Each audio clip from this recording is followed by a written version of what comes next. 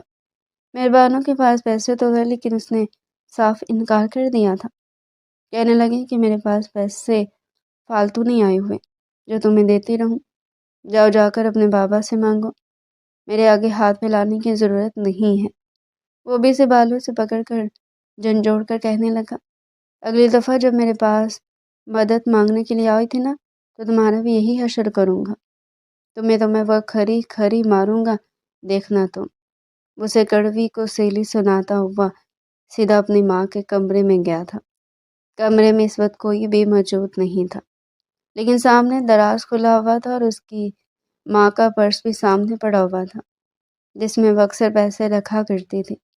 بہرام نے چپکے سے اس پرس کو اٹھایا اور اس میں سے پیسے نکال کر جیب میں ڈالتا دوستوں کے ساتھ باہر جا چکا تھا۔ کچھ دیر بعد جب دودھ والا حساب کرنے کے لیے آیا تو سلمیٰ بیگم وہی پیسے نکالنے اپنے پرس کی طرف گئی تھی جو صبح ہی دلیر خان زادہ نے انہیں دے دیے تھے کہ دودھ والے کو دے دینا، مگر بٹوے میں صرف چند ہزار نوٹ ہی پڑے تھے۔ وہ تو پریشان ہو چکی تھی۔ جب ایسے ہی مہربانوں نے سنا تو فوراً کہنے لگی، مجھے تو لگتا ہے کہ یہ کام بہرام کا ہے، مجھ سے بھی وہ 20,000 مانگ رہا تھا، اور اتفاق یہ ہے کہ تائی جان کے آپ کے پرس سے بھی 20,000 ہی غائب ہے، اور آپ کا وہ لفنگا بیٹا بھی۔ یہ بات دلیر خان اور فخر صاحب تک بھی پہنچ چکی تھی۔ اس شام جب بہرام واپس آیا تو سختی سے اس سے پوچھا گیا کہ بتاؤ، کیا تم نے پیسے چوری کیے تھے؟ اپنے باپ اور چچا کے سامنے وہ جھوٹ بول نہ سکا اور کہنے لگا کہ جی وہ میں دوستوں کے ساتھ پارٹی کرنے گیا تھا۔ ایک زوردار تھپڑ پہلے تو اسے اپنے باپ سے پڑا تھا، اس کے بعد وہ کہہ چکے تھے کہ تم اب گھر رہو گے ہی نہیں، تم نے اب چوریاں کرنا بھی شروع کر دی ہیں، تمہاری عقل سے بھی ٹھکانے آئے گی جب گھر والوں سے اپنی ماں کی محبت اور پیار سے دور رہو گے۔ اگلی روز سے انہوں نے اس کا سامان پیک کروایا تھا اور یہ کہا تھا کہ جب تک تمہاری پڑھائی مکمل نہیں ہو جاتی تم ہاسٹل میں ہی رہو گے، گھر بالکل بھی قدم نہیں رکھو گے، اپنے سارے کام کاج تم خود کرو گے نا، تب تمہیں پتہ چلے گا۔ اور تو اور اس کی پاکٹ منی بھی کم ہو چکی تھی اور وہ بڑی خطرناک نظروں سے مہربانوں کو دیکھ رہا تھا، جانتا تھا کہ یقیناً اسی نے زبان کھولی ہوگی، ورنہ اس کی ماں میں تو بالکل بھی اتنی عقل نہیں تھی کہ وہ خود اپنے ہی بیٹے پر الزام لگا پاتی۔ اسے گھر سے نکلتا دیکھ کر مہربانوں نے سکھ کا سانس لیا تھا کہ کم از کم اب اسے بہرام کی کڑوی کو سیلی باتیں تو نہیں سننا پڑیں گی۔ بے شرموں کی طرح گھر میں کبھی تو شارٹ پہن کر ہی گھومتا رہتا تھا، کبھی لاؤنج میں ہی اپنا ورک آؤٹ کا سامان لے آتا اور ایکسرسائز کرنا شروع کر دیتا۔ یہ دیکھ کر مہربانوں کے دل کی دھڑکنیں تیز ہوتی رہتی تھی، اسے شرم بھی آتی تھی، ملازمائیں بھی گھور گھور کے اسے دیکھ رہی ہوتی تھی۔ یہ دیکھ کر مہربانوں کو بالکل بھی اچھا نہیں لگتا تھا۔ دھیرے دھیرے بہرام کا ہاسٹل میں دل لگ چکا تھا۔ یونیورسٹی میں بہرام مہربانوں کا سینئر تھا، کتنی روز تو یونیورسٹی میں اس نے مہربانوں سے بھی بات نہیں کی تھی، اس کی طرف دیکھتا بھی نہیں تھا۔ مہربانوں بھی اپنے ہی نخرے میں یونیورسٹی میں پڑھتی جا رہی تھی۔ جب ایک شام بہرام ہاسٹل گیا تو اس کے بیڈ پر اس کا دوست لیٹا ہوا کسی ٹک ٹاکر کی وائرل ویڈیو دیکھ رہا تھا۔ ہنس کر کہنے لگا کہ ابے یار دیکھ، یہ معصومیات اور شرافت کا ڈھونگ رچانے والی ٹک ٹاکر کی بھی وائرل ویڈیو آ گئی ہے۔ یہ سنتے ہی بہرام کے چہرے کا رنگ سرخ ہوا تھا، وہ بھی دھڑام سے اسی بیڈ پر گرتا اپنے دوست کے پاس لیٹ کر ویڈیو دیکھنے لگا تھا۔ ساتھ میں دونوں وہ ویڈیو دیکھتے ہوئے بڑی بے باک انداز میں کومنٹ پاس کر رہے تھے۔ جب اس کمرے میں رہنے والا تیسرا لڑکا بھی کمرے میں داخل ہوا، جب اس نے دونوں کو ایک ہی بیڈ پر لیٹے ہوئے دیکھا تو اس کے ذہن میں ایک شرارت آئی تھی۔ اگلی پل اس نے اپنے موبائل کا کیمرہ آن کر دیا اور ان دونوں کی ویڈیو بنانا شروع کر دی، اور کچھ اس اینگل سے بنائی جس سے لگے کہ جیسے دونوں ایک دوسرے کو بڑی محبت سے دیکھ رہے ہیں اور بات کر رہے ہیں۔ ساتھ ہی اس نے ویڈیو میں یہ بھی کہنا شروع کر دیا کہ دیکھیے، یہ ہے بہرام خان زادہ، ہمارا پٹھان دوست، جسے شاید بر وقت بیوی نہیں مل سکی، اور یہ یہاں پر ایک معصوم نہتے دوست کو اپنی ہی بیڈ پر لٹا کر نہ جانے کیسا الٹا سیدھا کام کرنے والا ہے۔ دیکھیے گائز، دیکھیے یہ بہرام خانزادہ کو، جس کی حیوانیت نے معصوم لڑکے کو بھی نہ بخشا۔ جیسے بہرام نے الفاظ سنے اور پلٹ کر دیکھا تو غصے سے آگے بڑھا تھا، اپنے دوست کو گالی دے کر کہنے لگا کہ ابے بغیرت، یہ کیسی بکواس کر رہا ہے، بند کر یہ کیمرہ، یہ نہ ہو کہ سچ میں تیرے ساتھ ہی میں کچھ کر دوں۔ تب تک وہ ویڈیو بند کر چکا تھا، لیکن بہرام کے الفاظ ویڈیو میں قید ہو چکے تھے۔ پھر اسے موبائل چھین کر ویڈیو ڈیلیٹ کروانے کا کہا، لیکن وہ تو ہاسٹل میں آگے آگے بھاگ رہا تھا، اور کوریڈور میں ان دو لڑکوں کی ہنسنے کی اور چلانے کی آوازیں تھی۔ آگے جانے والا لڑکا تو ہنسی جا رہا تھا اور بہرام اس کے پیچھے شور مچاتا جا رہا تھا کہ جواد موبائل مجھے دے، میں تجھے بتا رہا ہوں اگر تو نے اس ویڈیو کے ساتھ کچھ بھی الٹی سیدھی حرکت کی نا تو مجھ سے برا کوئی نہیں ہوگا تیرے لیے، مگر وہ فوراً بھاگتا ہوا ہاسٹل سے باہر نکل چکا تھا۔ جب تک بہرام باہر پہنچا وہ ہاسٹل سے باہر نکل کر رکشہ میں بیٹھ کر وہاں سے جا چکا تھا۔ جواد نے سوچا تو یہ تھا کہ اس ویڈیو کو بڑے ہی غلط انداز میں ایڈٹ کرے گا اور ایڈٹ کر کے بہرام کو تنگ کرے گا، لیکن ویڈیو ایڈٹ کرنے کے بعد جیسے اس نے بہرام کو واٹس ایپ کرنا چاہی، تب تک بہرام بھی اس تک پہنچ چکا تھا۔ اس نے ایک جھٹکے سے اسے موبائل چھینا، مگر تب تک جواد کے موبائل میں یونیورسٹی گروپ پر دوسرے سوشل گروپس پر بھی ویڈیو سینڈ ہو چکی تھی۔ پہلے تو دونوں ایک دوسرے سے دستوں گریباں ہوبے رہے۔ جواد ہنس کر کہہ رہا تھا کہ ابے پاگل، میں یہ ویڈیو تجھے بھیجنے والا تھا، اس کو وائرل کر کے تیری عزت کا جنازہ تھوڑی نکالنا تھا۔ جیسے بہرام نے موبائل کی اسکرین کو دیکھا تاکہ ویڈیو ڈیلیٹ کر سکے، تب تک بہت دیر ہو چکی تھی۔ وہ ویڈیو ہر طرف سینڈ ہو چکی تھی اور دیکھتے ہی دیکھتے یونیورسٹی کے تمام گروپس میں جنگل کی آگ کی طرح پھیل گئی۔ بہرام خانزادہ کی عزت کا تو جنازہ نکل چکا تھا، وہیں سے گروپ مہربانوں کا بھی تھا، جہاں پر لیکچرار نے کچھ دیر پہلے ٹاسک بھیجا تھا، لیکن ساتھ ہی آنے والی یہ ویڈیو دیکھ کر مہربانوں کے تو کانوں سے دھواں ہی نکل چکا تھا۔ وہ تو پہلے بہرام پر شک کیا کرتی تھی، ہر وقت اسے غصہ کرتی رہتی تھی، لیکن یہ ویڈیو دیکھنے کے بعد اس کا دماغ ہی گھوم چکا تھا۔ اٹھ کر فوراً باہر آئی اور اپنی ماں اور تائی کو ویڈیو دکھا کر کہنے لگی، یہ دیکھیے آپ کا وہ لاڈلا کیسے الٹے سیدھے کام کر رہا ہے ہاسٹل میں جا کر، اور آپ لوگ چاہتے ہیں کہ میں شخص کے ساتھ شادی کروں؟ جیسے اس کی حرکتیں اور جتنا یہ لڑکوں کے ساتھ فری ہے نا، میں تو مر کر بھی اس سے شادی نہیں کروں گی، بس میں اس رشتے کو اب ختم کرنا چاہتی ہوں۔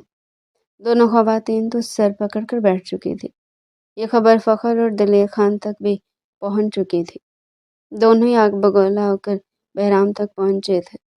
اس سے پہلے کہ وہ اسے تھپڑ پڑتا وہ انہیں یقین دلانے لگا، یہاں تک کہ اس کے باقی دوست بھی یقین دلا رہے تھے کہ جیسا آپ سوچ رہے ہیں نا ویسا کچھ بھی نہیں ہے، ہم نے یہ ویڈیو جان بوجھ کر ایڈٹ کی تھی، صرف اور صرف اسے تنگ کرنے کے لیے، لیکن ایک غلطی کی وجہ سے ہر طرف سینڈ ہو گئی، جبکہ حقیقی ویڈیو تو یہ ہے۔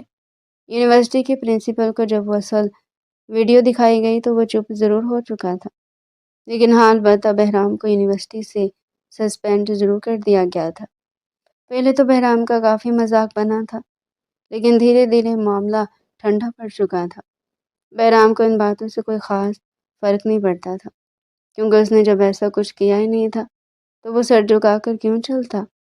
البتہ اسے اس سب کے پیچھے مہربانوں ہی نظر آتی تھی۔ اسے لگتا تھا اگر مہربانوں اس روز اس کا چوری والا راز نہ کھولتی تو وہ کبھی بھی اس نوبت سے نہ گزرتا۔ وہی مہربانوں بھی اسے شک کی نظروں سے دیکھنے لگی تھی۔ ہاسٹل سے واپس آنے کے کچھ روز بعد ہی بہرام کی طبیعت خراب ہو چکی تھی۔ اسے شدید قسم کی الرجی پتہ نہیں کہاں سے لگ چکی تھی، آنکھیں بھی سرخ ہونے لگی تھی، اور پہلے سے وہ کافی کمزور بھی ہو چکا تھا۔ اس روز جب فاخر صاحب اسے ڈاکٹر کے پاس لے کر آئے تو کہنے لگے کہ ڈاکٹر بھی پریشان ہو گئے کہ اس کی کھانسی ٹھیک ہو کیوں نہیں ہو رہی، جو بھی ٹیسٹ کروایا سب کلیئر ہے، وہ تو کہہ رہے ہیں کہ اب ہمیں کچھ اور ٹیسٹ بھی کروانے پڑیں گے، پتہ چل رہا ہے کہ اس کی یہ طبیعت اتنی خراب کیوں ہو رہی ہے اور دن بدن یہ کمزور کیوں ہوتا جا رہا ہے۔